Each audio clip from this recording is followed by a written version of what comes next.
तो युद्ध की आहट से पूरा मिडिल ईस्ट इस वक्त दहशत में है। नमस्कार, मैं हूं नीलू। तो आज अमेरिकी जंगी बेड़ा USS Abraham Lincoln middle east पहुंच सकता है और इसके चलते आशंका जताई जा रही है कि अमेरिका ईरान पर अचानक सैन्य कार्रवाई कर सकता है।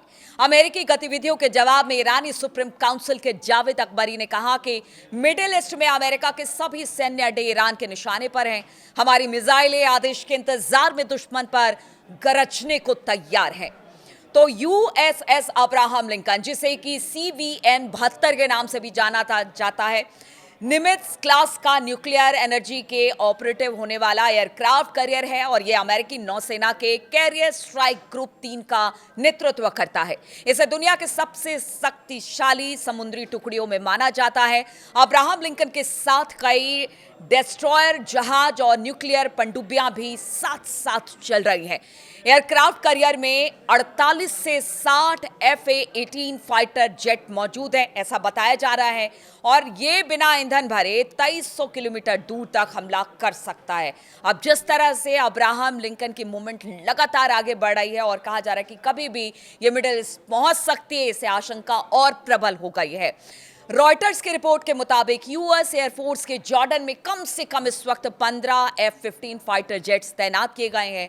अमेरिकी अधिकारियों ने बताया है कि विमान भी और भी कई विमान रास्ते में हैं। 20 से 22 जनवरी के बीच अमेरिकी C-17 सैन्य ट्रांसपोर्ट विमान कई बार जॉर्डन के मफराक अल ख्वाजा एयरबेस पहुंचे हैं। रिपोर्ट के मुताबिक इन विमानों से पेट्रियट 3 मिसाइल डिफेंस सिस्टम लाए गए हैं और इसका मकसद इजराइल को ईरान की जवाबी कार्रवाई से बचाना है, क्योंकि तेहरान पहले ही बदले की धमकी दे चुका है, क्योंकि उसने साफ कह दिया है कि देखिए, हमारे निशाने पर इजराइल के तमाम ठिकाने हैं, अमेरिका के सैन्य ठिकाने हैं, और अगर बड़ी गलती अमेरिका या इजराइल की तरफ से होता है तो फिर इसका करारा जवाब दिया जाएगा। इसलिए कहा जा रहा है कि अब इजराइल को बचाने की तैयारी भी शुरू कर दी है अमेरिका ने। एक तरफ से वो अपने जहाज को आगे बढ़ा रहा है अब्राहम लिंकन को, तो दूसरी तरफ जो इजराइल है वो भी सुरक्षित रहे, और इसीलिए इतना वक्त लगा है। एक्सपर्ट बताते हैं कि इसीलिए इतना वक्त लगा है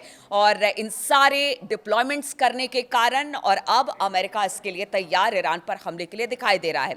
इसके अलावा हिंद महासागर में स्थित डिएगो गार्सिया स्थित अमेरिकी सैन्य अड्डों पर लगातार कार्गो विमान उतर रहे हैं। इससे आशंका जताई जा रही है कि अमेरिका संभावित सैन्य ऑपरेशन के लिए रसद और सैनिकों की तैनाती भी कर रहा है। यानी उसे पता है कि अगर ये पूरा मामला यानी युद्ध लंबा चला तो फिर इसके लिए अमेरिका पूरी तरह से तैयार है। इसलिए और ज्यादा रसद और ज्यादा सैनिकों की तैनाती कर रही है इस वक्त अमेरिका।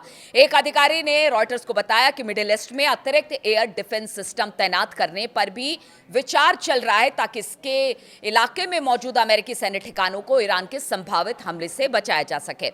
अब दूसरी तरफ ईरान ने क्या कहा है, वो बार बार यही बात कह रहा है कि अगर अमेरिका या इजराइल ने किसी प्रकार की कोई गलती ईरान पर हमले को लेकर की तो फिर इसका खामियाजा सिर्फ अमेरिका इजराइल को नहीं बल्कि पूरे मिडिल ईस्ट को और इस पर पूरी दुनिया पर भी असर पड़ने वाला है। अब ईरान ने कहा है कि हमारी सेना की उंगली जो है वो ट्रिगर पर है। एक वरिष्ठ ईरानी सैन्य अधिकारी जनरल अली अब्दुल्लाही ने बताया कि अगर अमेरिका किसी तरह से हमला करता है तो फिर मिडिल ईस्ट में उसके सभी सैन्य अड्डे और इजराइल के केंद्र ईरान के निशाने पर होंगे। दूसरी तरफ अगर IRGC की बात की जाए तो उसके कमांडर है मोहम्मद पाकपुर ने कहा कि उनकी सेना की उंगली ट्रिगर पर है। अगर बात की जाए, एक बयान देते हुए पाकपुर ने कहा कि ईरान की सेना पहले से ज्यादा तैयार है, यानी अब ईरान को कम नहीं आके इजराइल और अमेरिका, क्योंकि वो 12 दिन के युद्ध में उसकी तैयारी उतनी नहीं थी, लेकिन फिर भी मुंह तोड़ जवाब अमेरिका और इजराइल को दिया गया था। लेकिन इस बार तो पूरी तैयारी है।